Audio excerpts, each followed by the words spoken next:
I wrote the things you do for my family and close friends as a way of preserving my family's history.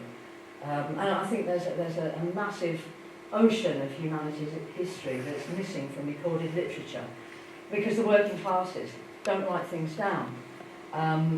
They lack perhaps the confidence to realise that their lives were meaningful and important. So oral history is often lost to later generations.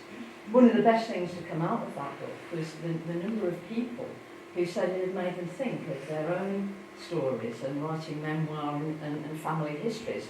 I wonder if anyone's got any questions about that or about anything that they've heard thus far. Yes, Richard? It's not really about the family history, but I love the use of pop music references and pop culture music. How relevant do you find references Totally. like that? Yeah, totally. I think music is such a strong pull on memory, isn't it? And so much of my life I would sort of associate very strongly with music. And yeah, it's sort of echo beach sort of thing. And the Pretenders, I love that idea, the Pretenders Yeah, I think I've always listened to loads of music and yeah, it's always been sort of central to who I am. Does it affect you now the same way? Yeah, totally. And unlike a lot of people my age, I still listen to music every day of my life, and enjoy new music, but still have this vast catalogue. And you know, I think for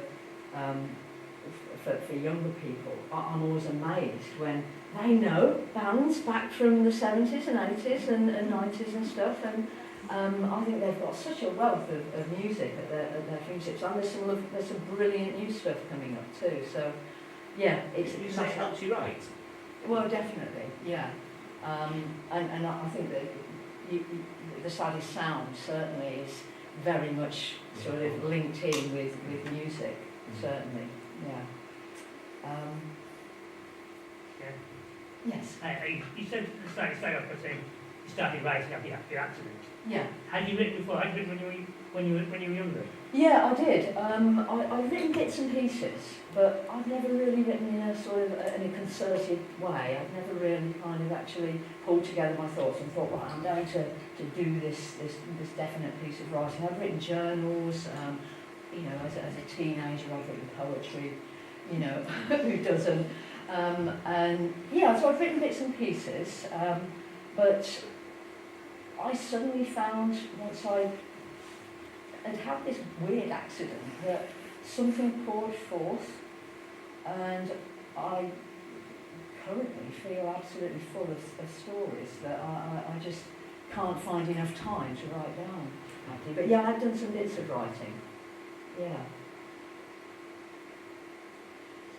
Okay. Oh yes. So, do you have any advice for people who this is not me now, but someone close to me who writes a lot and obviously enjoys writing, but doesn't want anyone to read what they write? Do you have any advice for how? Yeah. Sometimes maybe that's enough.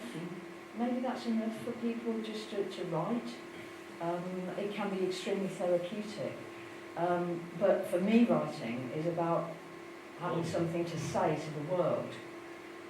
So that's a big part of it for me as well. I do want to be read. I do want a readership, but maybe it's just shyness. Maybe you need to rip it off them and sort of you know kind of. And I think feedback is very important. And in fact, once I've written the things you do, it went much further than I'd intended. In fact, you know, I thought when I gave it to my family and friends, they'd go like, oh yeah, thanks, weirdo.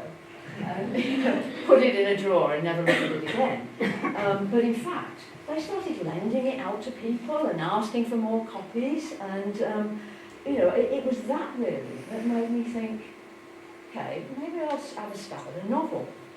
And that's the piece I'm actually going to read from next.